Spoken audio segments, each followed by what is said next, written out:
Good morning. Very early there, isn't it?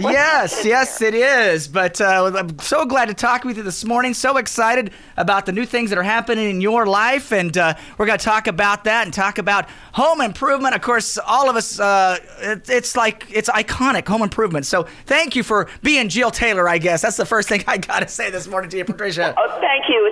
And thank you for appreciating it. And I was very lucky to do that. I've got a quick question for you, Patricia. So yes, you were nominated for Emmys and different awards. Didn't win. Well, the Globes, which just came out. Yeah, I got two Golden Globe nominations and 4 nominations for Emmys and a couple of Viewers Quality Television for Home Improvement, and then I was nominated for an Independent Spirit Award for Ulysses Gold. But I was always just nominated for, I don't know, I've been nominated like 9 times for things, but I never would win. And here's the kicker.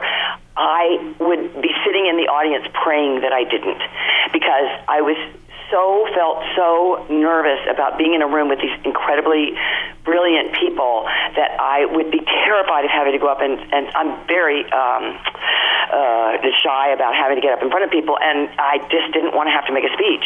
So I would be sitting there going, please don't win, please don't win, please don't win. Oh my God, please don't win. And then announce somebody else's name, and I'd have this huge relief that I wasn't going to have to go up there. And then immediately following the huge relief that I wasn't having to go up there would be this like, oh, I didn't win. Of course, yeah, right. So it's just absolutely crazy, right? I mean, the whole time I'd be dreading that if I won, I'd have to get up, and then I'd be a little brat about like, well, I didn't win. A little pouting, right? A little pouty. Well, let's talk about the brand new. I know you're in a play in New York. Let's talk about number one. This movie is also iconic, and then it's been now made into a play. Cruel Intentions. How did you get involved in this play? How did this all happen? Cruel Intentions, a musical, and they just asked me. They just called up and asked me, and I was like, wow, I hadn't done a musical in 35 years, though that's what I did initially when I first came to New York. You sang. This is like, we never saw it on TV. I did sing once in Home Improvement, but I always thought it was terrible. Do you remember when I had to sing, where Tim and I sang, I Got You, Babe? Oh, yes. yes. Tim doesn't sing at all, and so he was just horrified, and so it was so cute, because he was just like,